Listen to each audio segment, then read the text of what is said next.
All right, so students, good morning, and once again, welcome you back to the second part of the chapter that is minerals and energy resources. First part में हमने किया था minerals के बारे में और अब हम पढ़ेंगे एनर्जी रिसोर्सेज के बारे में। एनर्जी रिसोर्सेज के बारे में आप थोड़ा सा ज़रा पहले जान लीजिए कि एनर्जी रिसोर्सेज का मतलब क्या होता है। Right, energy means capacity to do work, या फिर सिंपल फॉर्म में अगर आप समझे, आप देखिए आपकी जो गाड़ी है वो तब तक नहीं चलेगी जब तक उसमें फ्यूल नहीं डलेगा और फ्यूल से उस गाड़ी के इंजन को एनर्जी नहीं मिलेगी। क्लियर? आप हीटर्स ऑन करते हैं गर्मियों में, सर्दियों में सॉरी, तो इलेक्ट्रिसिटी जो है वहां पर एक एनर्जी का काम कर रही है।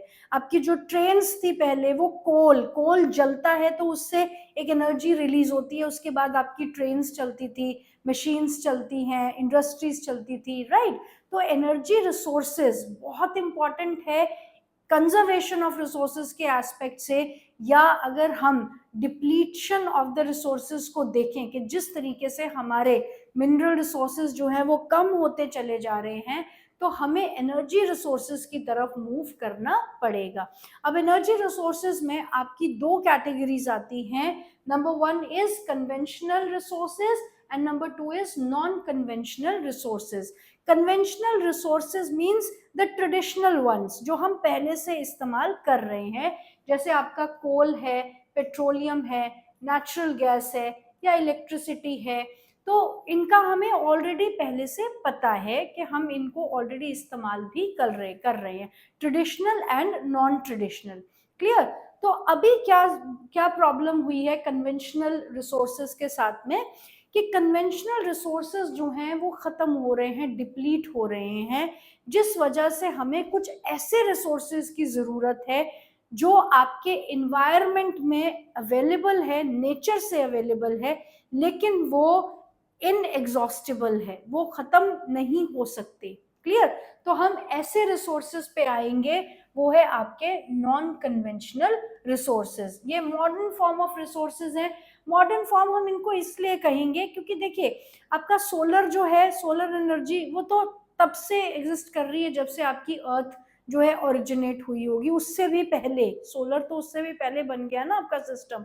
देन विंड एनर्जी, हवाएं कब से चली आ रही है, लेकिन एनर्जी की फॉर्म में हमने इन्हें रिकॉग्नाइज कब किया, हमें कब पता चला है कि हम इनको इस तरीके से भी इस्तेमाल कर सकते हैं, हमने इन्हें कब से हार्नस करना शुरू किया है, तब से ये हमारे लिए एनर्जी रिसोर्सेज बने हैं। राइट, सो इसमें आपका आ जाता है solar energy, then you have wind energy, tidal energy, सारा हम डिटेल में पढ़ेंगे।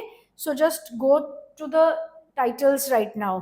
जियोथर्मल एनर्जी, बायोगैस है आपका, एंड न्यूक्लियर एनर्जी है। तो ये हमारे नॉन कन्वेंशनल रिसोर्सेज हैं जो कि एग्जॉस्ट नहीं होंगे जब तक आपका ये अर्थ सरफेस इसी तरीके से चलता रहेगा। जब जब तक आपका ये अर्थ का साइकिल जो है चलता रहेगा, तब तक ये रिसोर्सेज भी आपके चलते रहेंगे। और क्योंकि हमारे कन्वेंशनल रिसोर्सेज जो हैं वो लिमिटेड हैं, डिप्लीट हो रहे हैं, नॉन रिन्यूएबल है, इसलिए हमें ऐसे रिलायबल सोर्सेज का होना, उनको एक्सप्लोर करना, उनको ढूंढना बहुत ज़रूरी है हमारे लिए, जो कि ख़त्म ना हो पाए। Is it clear? यह है आपका एनर्जी रिसोर्सेज के बारे में, कन्वेंशनल एंड नॉन कन्वेंशनल। अब हम इनको हर एक रिसोर्स को डिटेल में पढ़ेंगे। सबसे पहले आते हैं हम अपने कन्वेंशनल रिसोर्सेज पे। ये आप पिक्चर्स देख सकते हैं, इस तरीके से आपके विंड मिल्स लगी हुई हैं, सोलर पैनल्स लगे हुए हैं। तो यहाँ पे सोलर और विंड एनर्जी दोनों को टैप किया जा रहा है, इनको हार्नेस किया जा रहा है, इस्तेमाल किया जा रहा है। ये आपका कोयला है, कोल एक बहुत बड़ा रिसोर्स है ये आपका एनर्जी का, ट्रेडिशनल सिस्टम में भी और आज भी अगर आप देखेंगे तो। Windmills, then your geothermal, हम यहाँ से, या पेट्रोलियम ड्रिलिंग किया जा रहा है, ओशन बेस से पेट्रोल निकाला जा रहा है। जैसे आपका बॉम्बे हाई है ना, मुंबई हाई जिसे कहते हैं, petrol drilling, oil drilling centre, या फिर असम में है दिग्बोई, गुवाहाटी में है। राइट, तो ये आपके डिफरेंट टाइप ऑफ रिसोर्सेज हैं। कन्वेंशनल रिसोर्सेज किन्हें कहा जाता है? non-renewable energy resources that come from natural reservoirs and are depleting and are irreversible. अब वही बात आ गई कि ये है तो देखो बनेगा तो दोबारा से, क्योंकि है तो एनवायरनमेंट में ही ना, ये रिसोर्सेज तो बनेंगे तो दोबारा से, लेकिन हम इन्हें कहते हैं नॉन रिन्यूएबल, क्योंकि जब तक ये दोबारा रिन्यू होंगे तब तक हम इन्हें देखने के लिए प्रेजेंट नहीं रहेंगे, इसलिए हमारे लिए ये नॉन रिन्यूएबल है, because they will take million of years to be replenished again. Is it clear? Then coal आपका इसमें सबसे बड़ा, इसमें आपका कन्वेंशनल सोर्स है, हमने पहले आपका जो फ्लो चार्ट था उसमें भी देखा. Clear? Coal in India is the most abundantly available fossil fuel. Fossil fuel क्या होता है? जो आपको डीकम्पोजिशन, आपका जितना भी मटेरियल जो भी आपका अर्थ सरफेस पे गिर रहा है वो डीकम्पोज हो रहा है. कहाँ पर डीकम्पोज हो रहा है वो डिटरमिन करेगा कि कौन सी क्वालिटी का कोल बनेगा. तो जो भी आपका ऑर्गेनिक मैटर या इनऑर्गेनिक मैटर जो भी आपका अर्थ सरफेस पे जा रहा है वो डीकम्पोज हो रहा है और एक टाइम के बाद उसका कोयला बन जाता है. क्लियर? तो उसके यूजेस क्या हैं? कोयले के तो बहुत सारे यूजेस हैं. अगर हम देखें तो it provides substantial part of Nations energy reads. बहुत सारी आप देखिए इंडस्ट्रीज, आपका ट्रांसपोर्टेशन, आपके घरों में एज अ फ्यूल, आपके चूल्हे जो जलते हैं गाँव में, जो आपके अर्दन अर्दन वेयर्स होते हैं ना, अर्दन किचन्स होते हैं, तो वो जो चूल्हा जलता है वो भी आपका कोयले से ही पहले जलते थे. आप देखेंगे हिली रीजन में जहाँ पर बहुत सर्दी होती है तो वहाँ पे फायर प्लेसेस होते हैं, वो सारे आपके कोयले से जलते थे, लकड़ियों से जलते थे, लकड़ी का कोयला बन जाता है, फिर उसको इस तरीके से इस्तेमाल किया जाता है. राइट? तो बहुत बड़ा एनर्जी का एक सोर्स है. Then it provides power generation. जब थर्मल पावर जनरेट हो रहा है तो वहां पर कोयला इस्तेमाल किया जा रहा है, कोयला जलाया जा रहा है, उससे जो एनर्जी रिलीज होगी, टर्बाइंस मूव करेंगी तो आपका पावर जो है जनरेट हो रहा है. Then to supply energy to industry as well as for the domestic use, industrial purpose के लिए भी और डोमेस्टिक पर्पस के लिए भी, घरों में भी इसको एज अ फ्यूल यूज किया जाता है. India is highly dependent on the coal for meeting its commercial energy requirement. आपकी जो इंडस्ट्रीज है, जो कमर्शियल पर्पस के लिए इंडिया जो है लार्जली कोल के ऊपर डिपेंडेंट है अपनी एनर्जी रिक्वायरमेंट को पूरा करने के लिए, और कोल जो है बहुत जल्दी से डिप्लीट होता चला जा रहा है, जस्ट एज पेट्रोलियम. राइट? सो हम देखेंगे कि फॉर्मेशन किस तरीके से होती है और डिफरेंट टाइप्स ऑफ कोल्स क्या है. Coal is formed due to compression of the plant material over million of years. तो जितना भी पेड़, पत्ता, twigs, घास, सड़ा गला जो भी मतलब प्लांट मटेरियल है वो एक, क्योंकि नेचुरल प्रोसेस साइकिलिंग तो चली जा रही है ना, आपका इरोजन हो रहा है, कहीं पे डिग्रेडेशन हो रही है तो कहीं पे एग्रेडेशन हो रही है. डिग्रेडेशन एग्रेडेशन मतलब कि कहीं पे लैंडफॉर्म टूट रहे हैं तो कहीं पे नए लैंडफॉर्म बन रहे हैं. तो जब सेडिमेंट्स एक लेयर के ऊपर दूसरा लेयर तीसरा लेयर, आप देखिए एक ये अर्थ सरफेस है, इसके ऊपर घास, पत्ते और ट्विग्स, ब्रांचेस और कितना ही जो प्लांट मटेरियल है वो गिरा हुआ है, और इसके ऊपर एक नई लेयर डिपॉजिट हो गई है, उसके ऊपर एक और लेयर, उसके ऊपर एक और लेयर, सेडिमेंट्री लेयर्स जो है इस तरीके से डिपॉजिट होती जा रही है. तो अब जो आपका जो सबसे नीचे जो घास पत्ते गिरे थे वो एक डेप्थ तक पहुंच गए हैं, तो वहां उस डेप्थ में जो है इन घास पत्तों की डीकम्पोजिशन हो रही है, ये सड़ रहा है, गल रहा है, डीकम्पोज हो रहा है, और अल्टीमेटली जब एक डेप्थ तक ये पहुंचेगा तो वहां पर प्रेशर की वजह से, टेम्परेचर और प्रेशर की वजह से ये एक नई फॉर्म ले लेगा जिसे हम कहते हैं coal. Is it clear?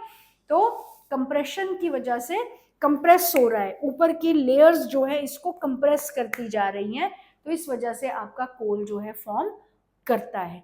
Coal therefore is found in variety of forms depending on the degree of compression and the depth and time of burial. Clear?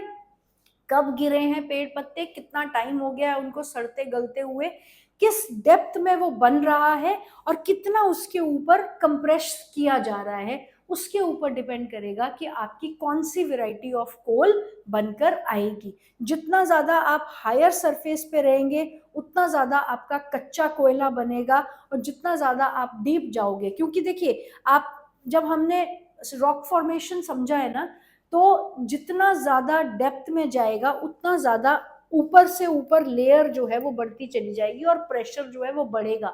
जितना ज़्यादा कंप्रेशन होगा उतना ज़्यादा आपका हार्ड रॉक बनेगा और उतना ज़्यादा उसमें कार्बन कंटेंट जो है वो बन जाएगा, क्योंकि कार्बन कंटेंट डेवलप होने में टाइम लगता है।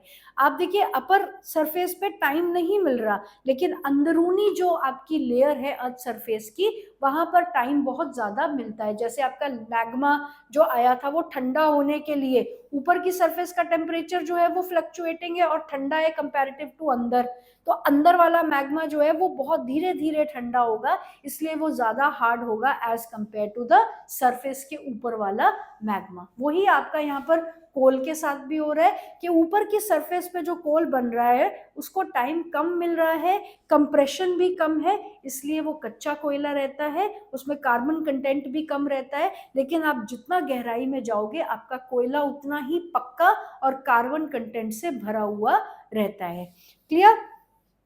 Then decaying of the plant in swamps produce peat which has low carbon and high moisture content and low heating capacity. पीट जो है आपका वो अक्सर आपको ऊपरी सतह पर मिल जाएगा कोयला। अब ऐसा नहीं है ऊपरी सतह डजंट मीन के सरफेस पे चलते हुए ही आपको कोयला मिलेगा, एक डेप्थ तक तो जाना पड़ेगा, क्योंकि जो आपका डीकम्पोजिशन है वो भी एक डेप्थ में ही अकर करता है। सरफेस पे पड़े पड़े वो डिकम्पोज नहीं होगा, डिकम्पोज तो हो रहा है लेकिन उसमें कंप्रेशन नहीं आ रहा है, तो एक डेप्थ तक आपको जाना पड़ेगा। पीट जो सबसे पहली लेयर आपको कोयले की मिलेगी वो होगा पीट, उसमें जो है हीटिंग कैपेसिटी बहुत कम होती है, मॉइस्चर कंटेंट ज्यादा होता है और वो थोड़ी सी देर जलकर फिर जल्दी से बुझ जाता है। उससे जो गैस भी रिलीज होती है वो भी बहुत ज्यादा फेटल नहीं होती, क्योंकि उसमें कार्बन कंटेंट जो है वो कम रहता है। Then lignite is a low grade brown coal which is soft with high moisture content.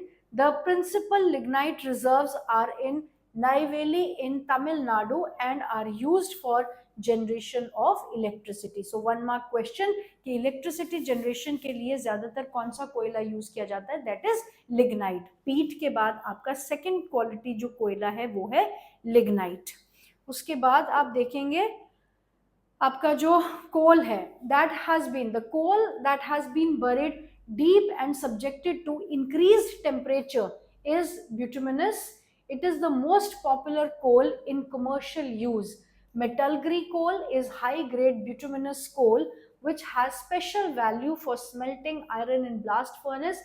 Anthracite is the highest quality hard coal. तो जिस तरीके से हम आयरन ओर की रेफरेंस में हमने देखा कि बेस्ट क्वालिटी आयरन ओर को इंडस्ट्रियल पर्पस के लिए यूज नहीं किया जाता, उसी तरीके से आप देखिए जितना ज्यादा आपका आयरन मतलब बेस्ट क्वालिटी का होगा उतना ही ज्यादा उसमें फ्यूल लगेगा उसको पिघलाने के लिए, उस पर काम करने के लिए। वैसे ही आप देखिएगा कि एंथ्रासाइट कोल भी जो है बेस्ट क्वालिटी है, उसको यहाँ पर इंडस्ट्रियल पर्पस के लिए यूज नहीं करते क्योंकि यहाँ कोयले को जलाना है। क्लियर? तो जलाने से बेटर उसका कोई और यूज हो सकता है जहाँ पे बेस्ट क्वालिटी कोल को यूज किया जाता है। और आपका जो सेकंड हाईएस्ट क्वालिटी है ब्यूटुमिनस कोल, उसको मेटलग्री इंडस्ट्री में यूज किया जाता है। और ये कोयला आप देखिएगा जब जलेगा तो इससे हीट भी बहुत ज्यादा प्रोड्यूस होती है और बहुत लंबे समय तक ये जो है जलता रहता है। क्लियर? तो आप इसके कार्बन कंटेंट के बेसिस पे आप देखिए पीट 50 to 65% of carbon, lignite 65 to 75%, bituminous 80 to 90% and anthracite 90 to 95%. So one mark question आपका यहाँ से भी आ सकता है। क्लियर? द मेजर रिसोर्सेज, अब इसके रिसोर्सेज की अगर हम बात करें तो located in Damodar valley that is West Bengal Jharkhand, then Jharia Raniganj Bokaro ये आपके कोल फील्ड्स बहुत इंपॉर्टेंट है Bihar, Godavari Mahanadi Son and Wardha valleys also contain coal deposits and Meghalaya, Assam, Arunachal Pradesh and Nagaland. So basically आपकी नॉर्थ ईस्टर्न स्टेट्स और eastern part of the country की कुछ स्टेट्स है जहां पर आपका कोल जो है वो अच्छी वेराइटी का मिलता है. आई होप यहाँ तक क्लियर हो गया है. क्लियर. कोल हमने पढ़ा कहाँ मिलता है, किन कंडीशंस में बनता है, कौन सा कोल है जिसमें कार्बन कंटेंट सबसे ज्यादा होता है, और कौन सा कोल है जो इंडस्ट्रियल पर्पसेस के लिए यूज किया जाता है. सेकंड आपके जो फॉसिल फ्यूल है और बहुत इंपॉर्टेंट वो है आपका पेट्रोलियम. पेट्रोलियम की अगर हम बात करें तो आप इमेजिन करके देखो किस तरीके से आपकी इकोनॉमी जो है मूव कर रही है, और एक दिन अगर पेट्रोलियम ना मिले तो ये पूरी की पूरी मूविंग इकोनॉमी जो है एक हॉल्ट पे आ जाएगी, रुक के खड़ी हो जाएगी. क्लियर. पेट्रोलियम और mineral oil is next major energy resource in India after coal. It provides fuel for heat and lighting, lubricants and for the machinery and raw material for number of manufacturing industries. Heat and lighting, heat generate होती है और फिर lighting purpose के लिए कुछ जलाना होता है, कुछ लाइटिंग करनी है, उसके लिए इसको यूज किया जाता है. उसके अलावा आप देखिएगा लुब्रिकेंट्स, गाड़ियों में जो है पेट्रोलियम को सिर्फ फ्यूल के तौर पे नहीं, अलग अलग लुब्रिकेंट्स जो इंजन में भी डलते हैं उसमें भी पेट्रोलियम की कुछ परसेंटेज जो है वो डाली जाती है. एंड देन मशीनरी, मशीन्स को रन करने के लिए तो आपको पेट्रोलियम की जरूरत पड़ती ही पड़ती है. Petroleum refinery act as a nodal industry for the synthetic textile, fertilizers, numerous chemical industries, right? तो अभी जब आप आगे इंडस्ट्रीज, मैन्युफैक्चरिंग इंडस्ट्रीज के बारे में पढ़ेंगे तो आपको पता चलेगा कि petroleum apart from as a fuel कितनी सारी और कॉस्मेटिक इंडस्ट्रीज है, फर्टिलाइजर्स है, आपके सिंथेटिक्स है, सिंथेटिक रिलेटेड इंडस्ट्रीज है, टेक्सटाइल्स है, इसमें किस तरीके से पेट्रोलियम का जो है इस्तेमाल किया जाता है अलग अलग बाय प्रोडक्ट्स बनाने के लिए.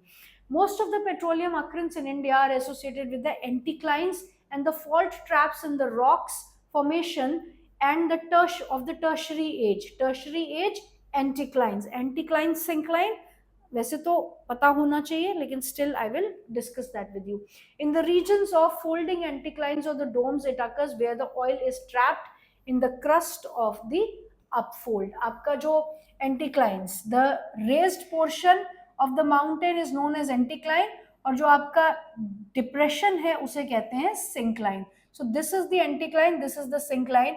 यहाँ पर एक लेयर होती है जो नॉन परमिएबल होती है, यहाँ ऊपर से पोरस रहता है आपका, यहाँ इस लेयर के बीच में आपके यहाँ पर जो है आप देखोगे कि ऑयल ट्रैप हो जाता है. It can neither move down nor up. तो इस जोन से आप जो है पेट्रोलियम को ड्रिल करते हो, तो ये एंटीक्लाइंस इन्हें कहा जाता है. इस तरीके से आपका नॉन परमिएबल लेयर है दोनों तरफ, तो पेट्रोलियम के डिपॉजिट्स जो है यहाँ पे क्रिएट होते हैं और यहाँ पर आपको ऑयल जो है वो जमा फॉर्म में मिलेगा और इसको यहाँ से ड्रिल किया जाता है. Right. Then the oil bearing layer is porous limestone and sandstone through which oil may flow, and the oil is prevented from rising and sinking by the intervening non-porous layers. Petroleum is also found in the fault traps between the porous and the non-porous rocks. तो ये porous and non-porous rocks के बीच में यहाँ पर आपको जो है petroleum बीच में इसके रिसोर्सेज रिजर्व्स मिल जाते हैं. Gas being lighter usually occurs above the oil. अब जब यहाँ पे ऑयल है तो गैस क्या है, उसी ऑयल से निकलने वाली एक स्मेल, एक गैशियस फॉर्म जो है उसको हम गैस कहते हैं. तो जहाँ पे ऑयल बन रहा है वहीं पे आपको नेचुरल गैस भी अवेलेबल मिलेगी. ऑयल को हम दूसरी फॉर्म में ट्रांसपोर्ट करते हैं पाइपलाइंस के थ्रू, और गैस को भी हम पाइपलाइंस के थ्रू ही ट्रांसपोर्ट करते हैं क्योंकि उसकी फॉर्म चेंज हो गई है. ऑयल जो है वो लिक्विड फॉर्म में अवेलेबल है, लेकिन जो आपकी गैस है वो आपको गैशियस फॉर्म में अवेलेबल होगी. लेकिन जहां पेट्रोलियम एग्जिस्ट करेगा वहां नेचुरल गैस भी मिलती है. Then gas being lighter usually occurs above the oil. Mumbai High, Gujarat and Assam are the major petroleum production areas in India. Next हम आते हैं आपकी नेचुरल गैस के बाद. Natural gas is found with the petroleum deposit and is released when the crude oil is brought to the surface. Is it clear? कि जब आपकी जो नॉन पोरस और पोरस लेयर्स के बीच में ऑयल ट्रैप है, तो ऑयल गैस एग्जैक्टली होती क्या है? आप देखिएगा, आप जो खाना अगर बहुत टाइम तक आपने उस खाने को सड़ने दिया है, तो उसमें से भी एक बदबू, एक पंजेंट सी स्मेल निकलनी शुरू हो जाती है ना, तो वो क्या है? वो गैस ही तो है। तो हर चीज की एक स्मेल होती है, एक गैस जो है वो उससे निकलती है, जो हमें नजर नहीं आती क्योंकि वो गैसियस फॉर्म में है। तो उसी तरीके से आपकी जो परमिएबल और नॉन परमिएबल लेयर है, उसके बीच में जो ऑयल फंसा हुआ है, उसकी भी एक स्मेल होगी। तो स्मेल डजंट मीन कि जब हम गाड़ी भरवा रहे हैं तब भी एक स्मेल आती है तो उसको भी हम नेचुरल गैस के फॉर्म में यूज कर सकते हैं, ऐसा नहीं होता। एक गुड क्वांटिटी में वो चीज अवेलेबल होनी चाहिए, तभी उसको हम रिजर्व में कन्वर्ट कर पाएंगे, माइन में कन्वर्ट कर पाएंगे, राइट? तो यहाँ पे जो ऑयल, जब आप इसको सरफेस पे लेकर आते हैं तो उसके साथ उसकी गैस भी रिलीज होती है, और पाइपलाइन के थ्रू हम उस गैस को हार्नेस करते हैं, यूज कर सकते हैं, ट्रांसपोर्ट करवाते हैं एक जगह से दूसरी जगह। It can be use ideally for the domestic and industrial fuel. घरों में जो एलपीजी है आपका, वो आपको पता है इसी तरीके से यूज किया जा सकता है।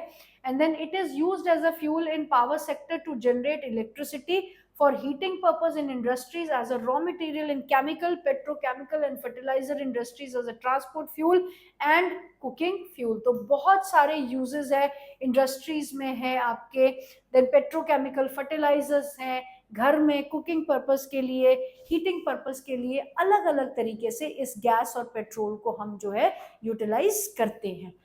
With the expansion of the gas infrastructure and local city gas distribution (COD) networks, natural gas is also emerging as a preferred transport fuel (CNG) and cooking fuel (PNG) at homes। Is it clear? तो gas को जो है हम अलग तरीके से अब इस्तेमाल कर रहे हैं, क्योंकि इसके जो एफिशिएंट मीन्स ऑफ ट्रांसपोर्टेशन हमें मिल गया है, एक जगह से दूसरी जगह थ्रू पाइपलाइन के थ्रू इसको भेजना, और फिर ये बहुत ज़्यादा पोल्यूशन एमिट नहीं करती है। आपने पढ़ा हुआ है ना, ल्यूमिनस एंड नॉन ल्यूमिनस के बीच का डिफरेंस पड़ा हुआ है। तो ल्यूमिनस देखेंगे आप, उसकी लाइट तो बहुत ज़्यादा होगी, लेकिन वो सूट कितना छोड़ता है, पीछे रेजिड्यू कितना छोड़ता है, बर्तन पूरे काले कर देता है। क्लियर? और नॉन ल्यूमिनस होती है आपकी, जैसे गैस की जो फ्लेम है, वो आपकी जो हीट तो उसमें जनरेट होती है, लेकिन कंपैरेटिवली कम रहती है, लाइट कम रहती है, लेकिन वो सूट जो है वो नहीं छोड़ती, तो उसमें से जो है पॉल्यूशन लेवल जो है कम रहता है। इसलिए सीएनजी को जो है, कंप्रेस्ड नेचुरल गैस को जो है, एक न्यू फॉर्म ऑफ सब्सटीट्यूट में फ्यूल पर्पस के लिए काफी प्रेफरेंस मिली है। India's major gas reserves are found in Mumbai High. Along the eastern coast, new reserves of natural gas have been discovered in Krishna Godavari basin. ये सब हम map पे करेंगे। Is it clear? I hope it is clear till here. So, coal, petroleum and natural gas. Next we have the electricity. Electricity के बिना आप सोच सकते हो कि लाइफ कैसी हमारे एंसेस्टर्स की रही होगी, और अब हम लोग किस तरीके से इलेक्ट्रिसिटी पे डिपेंडेंट है। Probably everything is like electricity run, power run है आज की डेट में सब कुछ। तो एकदम से सारी जो आपकी मतलब जो भी काम है वो एक सेकेंड में रुक सकते हैं आपकी, जैसे ही इलेक्ट्रिसिटी इंटरप्ट हो जाती है। तो electricity has such a wide range of application in today's world that its per capita consumption is considered as an index of development। कि किस कंट्री में पर कैपिटा मतलब किस हिसाब से इलेक्ट्रिसिटी कंज्यूम की जा रही है, हर आदमी को कितनी इलेक्ट्रिसिटी अवेलेबल है, क्या कंजम्पशन रेट है, उससे कहीं ना कहीं आपकी कंट्री की डेवलपमेंट का इंडेक्स का पता चलता है। Electricity is generated mainly in two ways, by running water and which drives the turbines, और दूसरा होता है आपका by burning fuel such as coal, petroleum and natural gas to drive the turbine to produce the thermal electricity. तो electricity आपके दो तरीके से जनरेट होती है, जिनको हम कहते हैं हाइड्रो इलेक्ट्रिसिटी या फिर थर्मल इलेक्ट्रिसिटी। थर्मल जब हम फ्यूल्स का यूज करते हैं, जैसे आपका कोयला है, आपका पेट्रोलियम है, नेचुरल गैस है, उनको हम जला रहे हैं, उससे जो हीट जनरेट हो रही है तो आपकी टर्बाइंस मूव करेगी और फिर वो इलेक्ट्रिक करंट जनरेट करेगी, जिसको वायर के ग्रिड सिस्टम से साथ के साथ आगे डिस्ट्रीब्यूट किया जाएगा।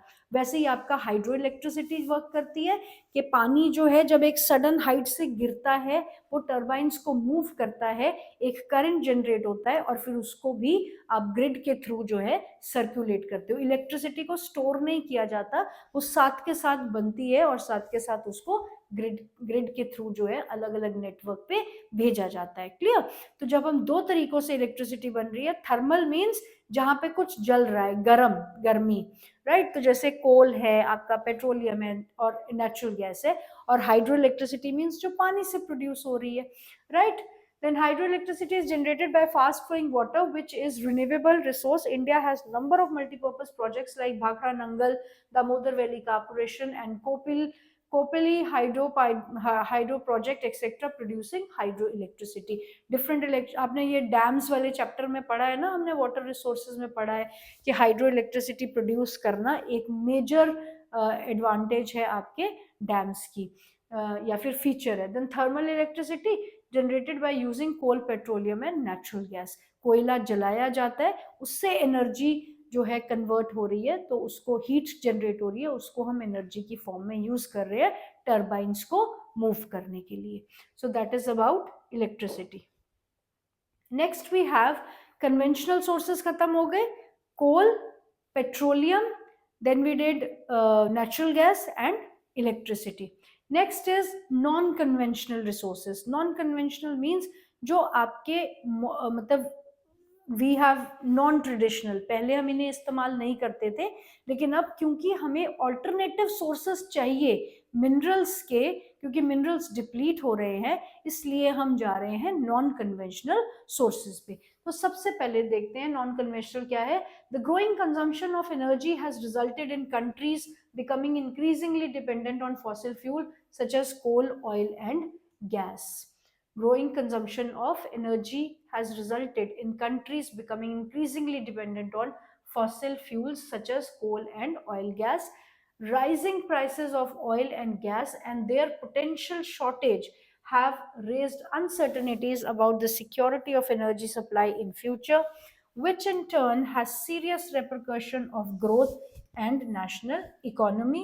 Moreover, increasing use of fossil fuel are also cause environmental problems. तो हम जिस हिसाब से हमारे कन्वेंशनल एनर्जी रिसोर्सेज को हम यूज कर रहे हैं और जिस हिसाब से ये डिप्लीट हो रहे हैं, जिस हिसाब से ये महंगे होते चले जा रहे हैं, जिस हिसाब से इनकी सप्लाई जो है वो अनसर्टन है फ्यूचर को लेकर, तो उसके लिए हमें कोई ना कोई ऑल्टरनेटिव सोर्स को ढूंढना जरूरी रहेगा। अभी आप देख रहे हो एक शिफ्ट आ रहा है ना आपके व्हीकल्स में भी, पेट्रोल डीजल हुआ करती थी गाड़ियां, लेकिन अब ड्यूअल फॉर्म में आ रही है, पेट्रोल डीजल कार भी है और साथ के साथ वो इलेक्ट्रिक भी है, हाइब्रिड जिन्हें कहा जा रहा है, राइट? सो इसलिए हमें कन्वेंशनल सोर्सेज की, नॉन कन्वेंशनल सोर्सेज की जरूरत है। Hence, there is a pressing need to use the renewable energy resources like solar energy, wind, tidal, biomass and energy from waste material. तो ये forms हम इनकी individually अभी समझेंगे different type. तो these are called non-conventional energy resources. And India is blessed with an abundance of sunlight. आप देखिएगा कि अगर हम एग्जाम्पल्स लें कि नॉन कन्वेंशनल एनर्जी रिसोर्सेज में आती कौन सी है, तो हम सोलर एनर्जी की बात करेंगे, विंड एनर्जी की बात करेंगे, हम जियो थर्मल एनर्जी की बात करेंगे, हम टाइडल एनर्जी की बात करेंगे, हम उसके बाद एक आदि और है तो न्यूक्लियर एनर्जी की बात करेंगे। तो इंडिया आप देखिए, क्योंकि this we have already done, पहले भी हमने बहुत बार ये किया है कि इंडिया जो है फिजियोग्राफिकली अपनी लोकेशन की वजह से इतना ब्लेस्ड है कि यहाँ पे मिनरल्स भी abundantly find form we are able to find, and जो आपका क्लाइमेटिक वेरिएशन है उसकी वजह से क्रॉपिंग पैटर्न आप देखिए कितना वेरिड है, हमारा हमारा culture, food, everything is so varied. इसी तरीके से जो एनर्जी रिसोर्सेज हमारी कंट्री में मिलते हैं हमारी फिजियोग्राफी की वजह से वो भी वेरिड है। हवाएं तो हर जगह चलती है, लेकिन हर जगह की हवा को आप उसको टैप नहीं कर सकते, उसके लिए कुछ ना कुछ लोकेशन का होना जरूरी है। ऐसे ही आपकी सोलर एनर्जी तो हर जगह मिलती है, लेकिन कुछ लोकेशंस है जो जिनको आप स्पेसिफिकली सोलर अबंडेंट रीजन कह सकते हैं, राइट। तो let us see, India is blessed with an abundance of sunlight, water, wind, and biomass. It has the largest programs for the development of these renewable energy resources. Nuclear or atomic energy, it is obtained by altering the structure of atoms. When such an alteration is made, much energy is released in the form of heat, and this is used to generate electric power. Uranium and thorium, which are available in Jharkhand and Aravalli ranges of Rajasthan, are used for generating atomic or nuclear power. The monzite sands in Kerala is also rich in thorium, right? तो different type of energy resources can be found in India. अब solar energy की बात करो, राजस्थान एक ऐसी जगह है जहां पर आपको wind energy भी abundantly मिलेगी, आपको solar energy भी abundantly मिलेगी. India has a wide coastal boundary, आप देखिए इस पूरी कोस्टल रीजन को हम यहाँ से टाइडल एनर्जी जो है वो बहुत अच्छे से टैप कर सकते हैं। उसके बाद आपकी जो टूरिज्म स्पॉट्स हैं इंडिया के, जहाँ पर स्प्रिंग्स हैं, जहाँ हम जियोथर्मल एनर्जी को जो है यूज कर सकते हैं, जैसे मणिकरण इन हिमाचल प्रदेश, राइट। एंड देन आपके विंड एनर्जी तो अवेलेबल बहुत अच्छे से आपके रान ऑफ कच्छ में या फिर गुजरात का जो एरिया है वहां पर बहुत अच्छे से आपकी विंड एनर्जी अवेलेबल रहती है। तो इंडिविजुअली एक बार सबको देख लेते हैं, solar energy and wind energy. Solar energy in India is tropical, solar energy, India is a tropical, India is a tropical country. उस दिन भी मैंने आपको समझाया था ट्रॉपिकल और सब ट्रॉपिकल का कॉन्सेप्ट क्या रहता है, कि आप देखिएगा कि हमारा जो एक्सटेंट है इंडिया का वो 8 डिग्री से शुरू होता है, लेकिन एग्जैक्टली 8 डिग्री से नहीं शुरू होता। अंडमान एंड निकोबार को अगर हम कंसिडर करें तो वो 6 डिग्री से शुरू होता है, राइट। आपका इक्वेटर भी इसके पास में ही लाई करता है। तो आपका जो हाफ पार्ट कंट्री का है दैट इज ट्रॉपिकल, और आपका जो ऊपर वाला पार्ट है दैट इज सब ट्रॉपिकल। क्लियर। तो क्योंकि हमारे यहाँ पर अच्छा खासा पोर्शन जो है इंडिया का वो इक्वेटर के पास है, तो अच्छी खासी सोलर एनर्जी हमें अवेलेबल रहती है। It has numerous possibilities of tapping the solar energy, क्योंकि हम ट्रॉपिकल कंट्री हैं आधी, तो हम ट्रॉपिक्स के पास होने की वजह से सोलर एनर्जी हमारे पास अबंडेंटली अवेलेबल है। Photovoltaic technology converts the sunlight directly into electricity. Solar energy is fast becoming popular in rural and remote areas. Some big solar power plants are being established in different parts of India, which will minimize the dependence of rural household and firewood on dung cakes, which in turn will contribute to the environmental conservation and adequate supply of manure in agriculture. अभी आप ये pictures देखेंगे यहाँ पर तो आपको पता चलेगा कि सोलर पैनल किस तरीके से काम करते हैं। ये फोटोवोल्टिक सेल्स इसमें लगे होते हैं जो सोलर एनर्जी को ट्रैप करते हैं और हीट एनर्जी में कन्वर्ट करते हैं। क्लियर। तो इस तरीके से आप देखिएगा गांव में, क्योंकि फ्यूल लकड़ियों के लिए लकड़ियां लेकर आनी पड़ती है चुन के, गांव में जो चूल्हे जलते हैं उसके लिए सिलेंडर्स की अवेलेबिलिटी, एलपीजी गैस, खैर अब तो काफी हद तक ये प्रॉब्लम सॉल्व हो गई है, एलपीजी ही यूज करते हैं मेजरली, क्योंकि सोलर पैनल की एस्टैब्लिशमेंट अभी हर घर में नहीं हुई है। लेकिन फिर भी अगर सोलर पैनल्स को जो है यूज किया जाए तो एलपीजी सिलेंडर्स के ऊपर जो डिपेंडेंसी है वो भी काफी हद तक कम हो जाएगी, और ये एनर्जी बहुत एफिशिएंटली आप यूज कर सकते हैं इवन ड्यूरिंग विंटर्स। काफी हद तक इसको मतलब कम धूप में भी ये काफी अच्छे से काम करता है। तो बहुत हद तक काफी प्रॉब्लम्स जो हैं वो सॉल्व हो सकती है अगर सोलर एनर्जी को हम अच्छे तरीके से इस्तेमाल करें। दूसरा है आपका wind power. India has great potential of wind power. Largest wind farms cluster is located in Tamil Nadu, Nagarcoil to Madurai. Apart from these, Andhra Pradesh, Karnataka, Gujarat, Kerala, Maharashtra, Lakshadweep have important wind farms. तो यहाँ पर हवाएं जो हैं उनको tap किया जाता है और बेसिक कॉन्सेप्ट जो है वो सेम रहेगा, चाहे हम सोलर एनर्जी की बात करें, चाहे विंड एनर्जी की बात करें, चाहे जियोथर्मल की, चाहे टाइडल की, तो कॉन्सेप्ट सेम रहेगा कि टर्बाइंस को मूव किया जाता है और उससे आपकी इलेक्ट्रिसिटी जनरेट की जाती है. Clear?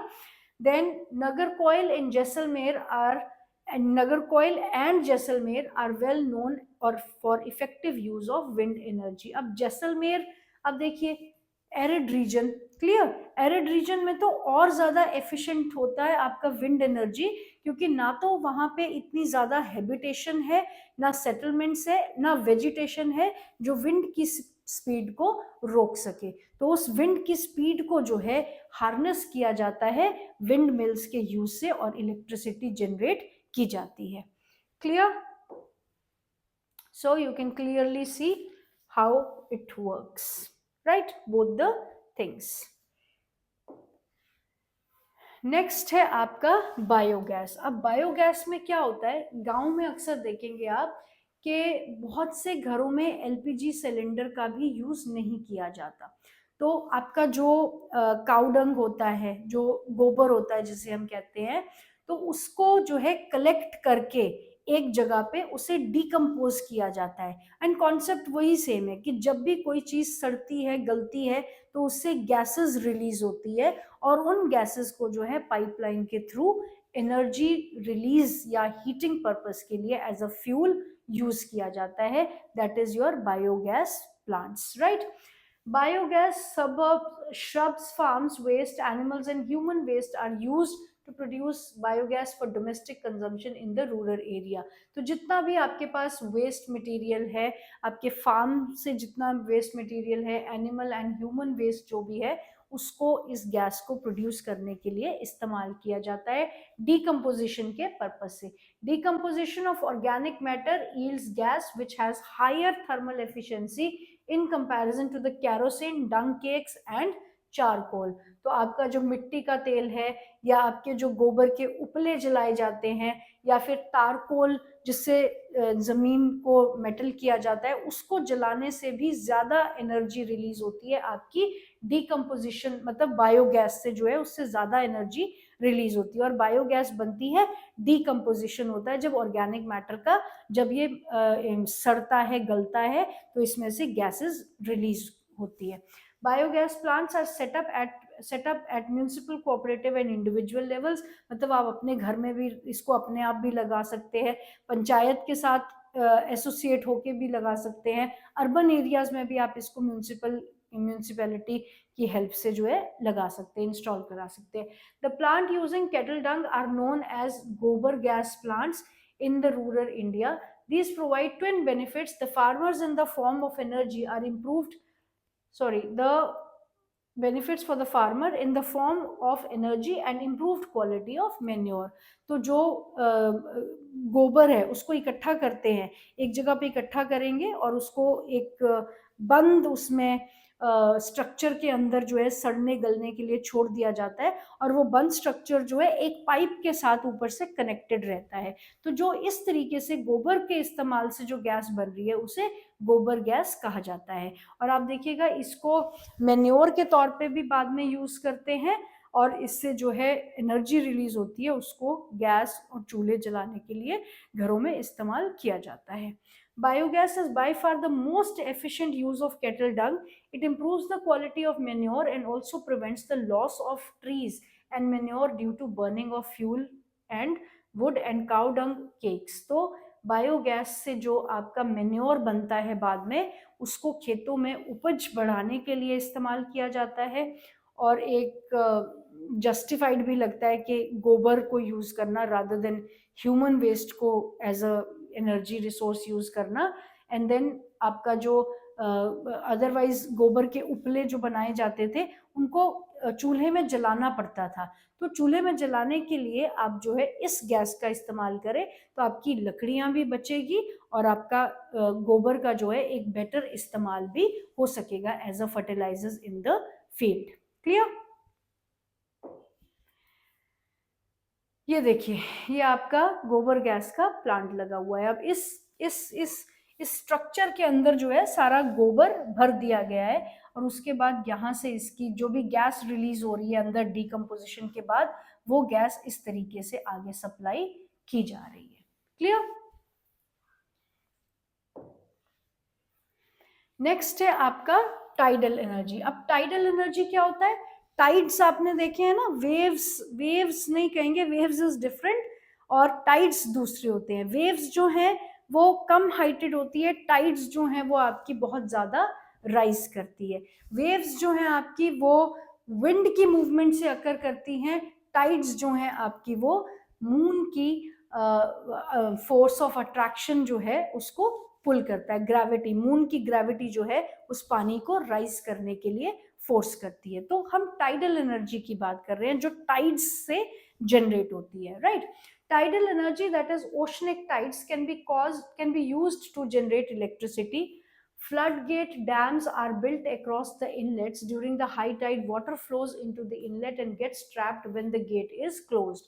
After the tide falls, falls outside the floodgate, the water retained by the floodgates flows back to the sea via pipe that carries it through the power generating turbines. तो जो पानी Tide के time पे rise होता है उनको उसको capture कर लिया जाता है और गेट्स बंद हो जाते हैं, और उसके बाद जब उसे रिलीज करते हैं तो वो टर्बाइंस के ऊपर से उसे मूव किया जाता है, और टर्बाइंस जब मूव करती हैं तो इलेक्ट्रिसिटी जनरेट होती है। तो कॉन्सेप्ट सेम है कि टर्बाइंस के थ्रू ही जो है इलेक्ट्रिसिटी जनरेट हो रही है, लेकिन टाइडल एनर्जी को यहाँ पे यूज किया जा रहा है क्योंकि बहुत ऊंची ऊंची टाइड्स जो हैं इस तरीके से उठती है।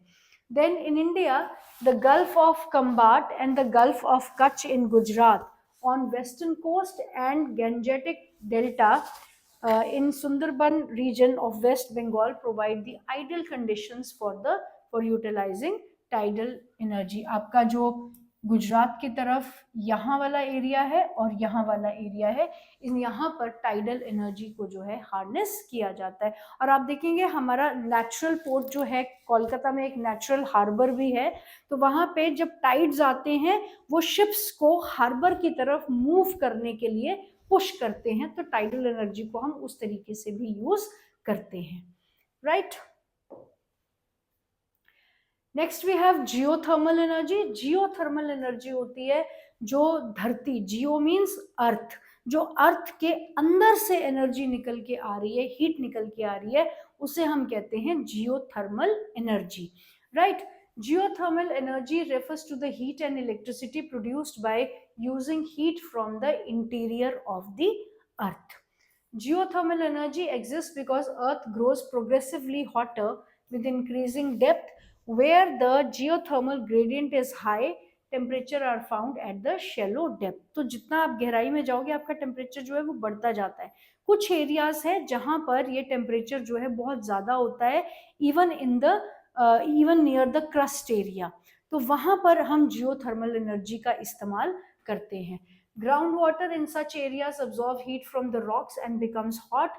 It is so hot that when it rises to the earth's surface, it turns into steam. तो आप देखिएगा कि जो ग्राउंड वाटर इस जियोथर्मल एनर्जी के कांटेक्ट में आता है वो ग्राउंड वाटर भी गर्म हो जाता है, और जब वो ग्राउंड वाटर सरफेस पे आता है किसी भी कारण से, तो उसमें से जो है स्टीम निकल रही होती है, उस स्टीम को भी आप टर्बाइंस को मूव करने के लिए यूज करते हो और इलेक्ट्रिसिटी जनरेट की जा सकती है। This steam is used to drive the turbines and generate electricity.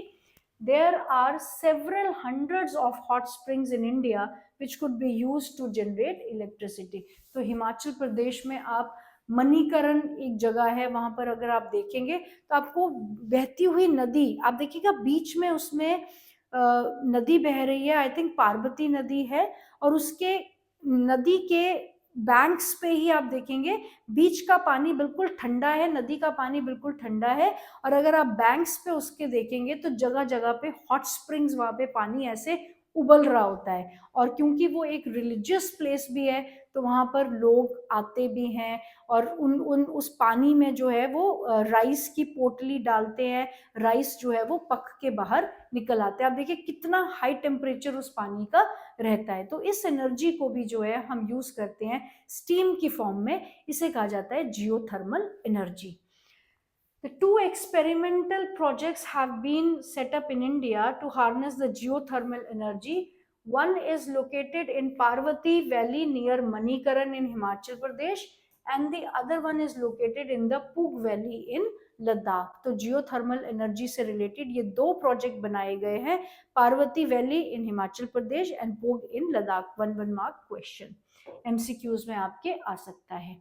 ये इस तरीके से आप देखिए कि पानी जो है ऐसे स्टीम की फॉर्म में ऊपर आ रहा है। अब ये अगर आप देखेंगे तो आपको लगेगा कि इससे कैसे एनर्जी जनरेट होगी, लेकिन जहां पर जनरेट हो रही है वहां पे बहुत हाई क्वांटिटी में रहती है, तब उसको हम यूज कर सकते हैं। यहाँ पर हम कोई इलेक्ट्रिसिटी जनरेशन यहाँ नहीं पॉसिबल है।